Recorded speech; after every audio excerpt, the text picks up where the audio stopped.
We met on Tinder 8 years ago before Tinder became too sketchy.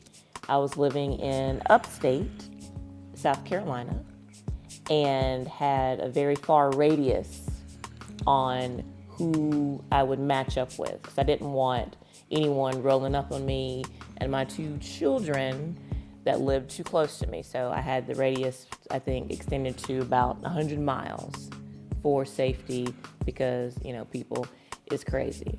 So I just happened to be down in Gaffney, South Carolina at a family gathering for my aunt and uncle, and kind of boring. I stepped aside, pulled out Tinder. She was the first one that popped up. I was like, okay, kind of cute. I read her profile, and I swiped, and it was like, congratulations, you're a match. So that means, she was checking me out first. I swiped right first. Yes. I personally thought he was so adorable. And I loved his profile because it listed out all of his adjectives of who he was. He was a poet, he was a lover, he was a friend, he was a superhero, and we had a lot of shared interests in common. He's pretty brilliant. He has a brilliant mind, but he's also so stinking creative and just hilarious. He's like, I told him early on, it's so rare that you find such a dork that has such amazing social skills and comedic timing. You don't really, see all that combination. Very competitive, and I think that's her nature from being a D1 volleyball player. And she's very quick with it, very smart. So, and that's kind of why I like her, because I'll think I've said something witty, and then she'll come right back immediately, and it's like, damn, okay, you got me, all right. So, keeps me on my toes. After it said, you're a match, I figured, she was kind of waiting to see if I had swiped right. So I reached out first, and so her profile was like, if life is not the party that you wanted, you should just continue dancing anyhow, or something to that effect. I'm summarizing, but so my first words to her was, well, you must be quite the dancer now, huh? And then she was like, oh my God, you read my profile. No one ever reads my profile. No one's asked me that before. No one's ever asked me that before. And so I'm like, what?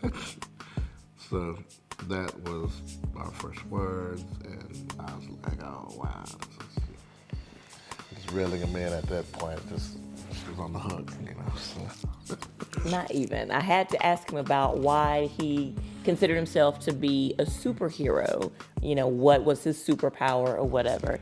And he let me know that he was a self-proclaimed Captain Save-A-Ho, that he would always swoop in trying to save these hoes, but they ain't really want to be saved. So that was his superpower. I was using my powers for good, trying to save the world. From evil. So, because we met on Tinder, it kind of pulls from your Facebook profile, and you have all the interests and stuff, and so we matched on a lot of the music and arts and stuff, but a lot of musicians, Maxwell, Prince, Jill Scott, Erykah Badu. So after months of talking, she was like, "Hey, there's a concert in Charlotte. This underground rapper. I don't know if you heard him or not. His name is Odyssey. Would you be interested in going?" And I was like, oh my God, no one knows who Odyssey is. How do you know? I'm like, damn, she must got, an incredible library of music. And so that just piqued my interest. And I was just like, the fact that she knew who an underground rapper named Odyssey was, I was like, okay, this might be something, potentially good here. So she got tickets, and came up for that weekend, and Oh gosh. it was at a small hole in the wall. Snug Harbor. It's called Snug Harbor, and the place is no bigger than half this room that we're in now. And yeah, needless to say, we don't remember anything much about the show, but you know, she was, you know, head over heels in love by that time. So, you know. See, not even. Okay, so before we went to the concert, I, you know, had driven here to his home. And once I had, you know, he was kind of talking me and getting me directions, you know, to how to get here. And once I, you know, pull up in his driveway, he comes out of the front door, like arms, like pumping his fist in the air and was like, "You made it! You made it!" I was like, "Oh, this is gonna be easier than I thought it was gonna be." That's not Yes, even in my character. that so happened. That totally happened. I can't even get that high. Whatever. You did it. You did. That was you. That's not even my personality. Why would I be doing something like that? And, you know, she was like, yeah, you know, he was all grins ear to ear and cheering and jumping and smiling. He claims it never happened. And, well, he did admit to me, yes, it happened, but nobody would ever believe me. I opened the door and I stood in the door. I was like, hey, good to see you finally, you know. Glad you made it.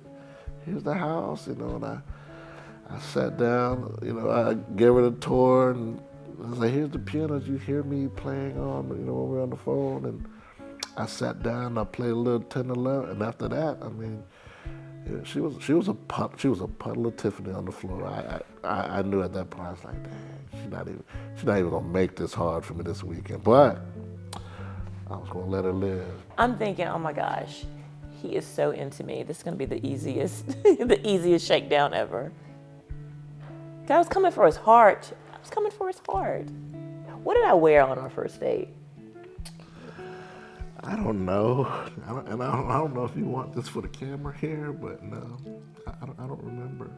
Well, he should remember because he waited until I got dressed first, and he went into his closet and found something to match. So I don't know what about my this. outfit was. I don't know about what she's saying. I know exactly what I had on. I had a purple shirt on, and that purple shirt was special because I had worn that purple shirt to Prince concert when it was in when he came to the Essence Festival. So, you know, I just put that on. So I didn't recognize what she was wearing like that, but you know, she clearly had matched up with me.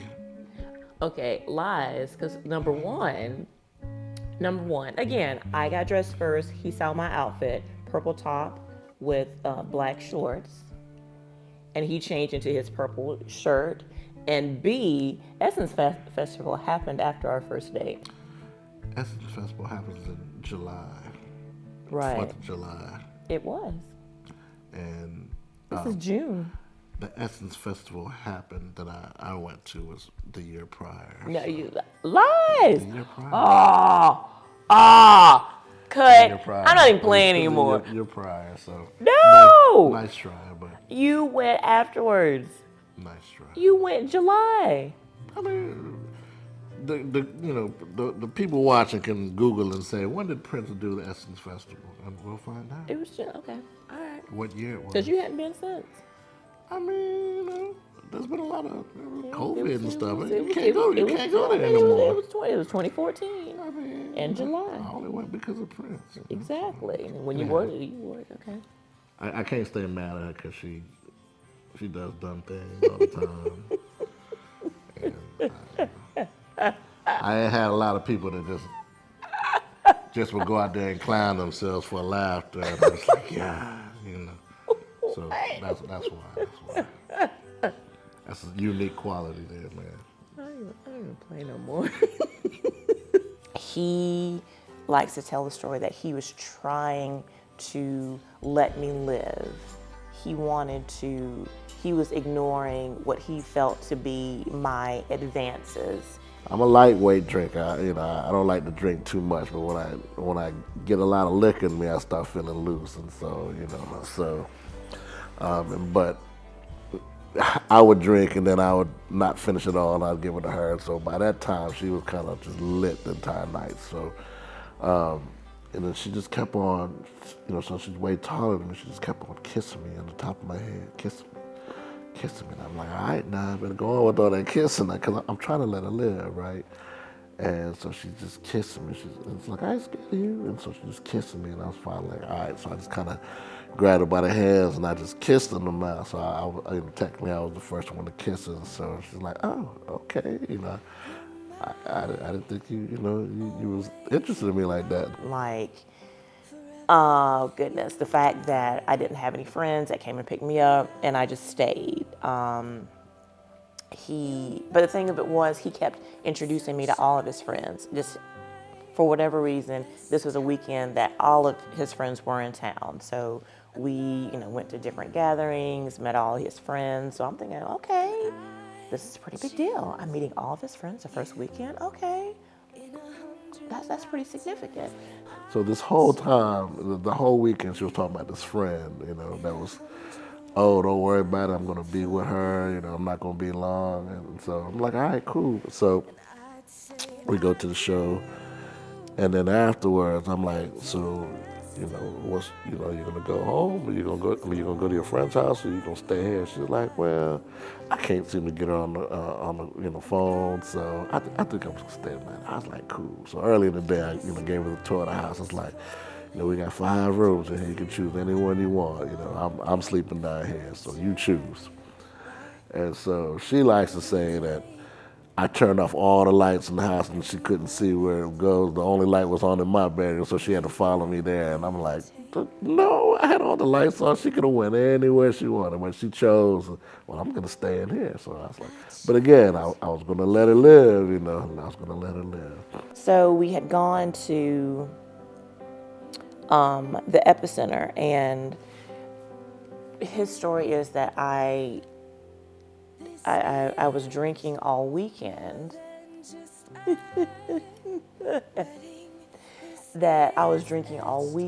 And he had to kind of regulate because I'm a gentleman. I wanted you to make sure that you were in control of you, had all of your faculties. So I just kept resisting. And the only thing that I was doing is, like he said, in our first kind of tender conversations, that he loved to spoon when he slept. So when we slept, each time that I would turn over toward him, I would spoon him and give him sweet kisses on his sweet little face and his sweet bald head. Being sweet, right? Innocent, nothing. Again, I was gonna be a perfect gentleman and just let her live. Didn't touch her, even though that whole night she was just kissing me on my head in the bed. I was like, oh man, So I woke up the next morning, and bright and early, I was like, all right, now, what's your plan for the day? How long you stay? You going home now? And she's like, well, I'm in no rush. I'm just gonna kind of just hang out. I was like, all right. So that's when I had to inform her of the 48-hour rule. The 48-hour rule, apparently, and again, unbeknownst to me, if you are staying with a gentleman and you have stayed for 48 hours, it is expected for you to have sex with said gentleman. Some nastiness has to go down, right? The bill has to be paid, Bill always comes due. And so I let her know. I was like, we're on hour 49 now, and these are the rules. Clutch my pearls. Never heard tell of this. So very shocked. And he was like, and we're here at hour 52. And, rather than her just being like, I'm disgusted, and she was like, oh, okay, all right, Up until this point, perfect gentleman, made no mention, and that didn't even think he saw me in that light. I'm just like, oh my gosh, I thought he was just here for my mind. And so she was down with it. And I'm thinking, like, again, the whole time I was gonna let her live, but that kind of caught me off guard. That she was like, "Oh, for this," I'm like, "Oh, snap!" So then, magically, after we finally got it on. Next thing I know, she's chatting it up on the phone with her friend and just laughing, and then that's when it just dawned on me that had been set up from the jump.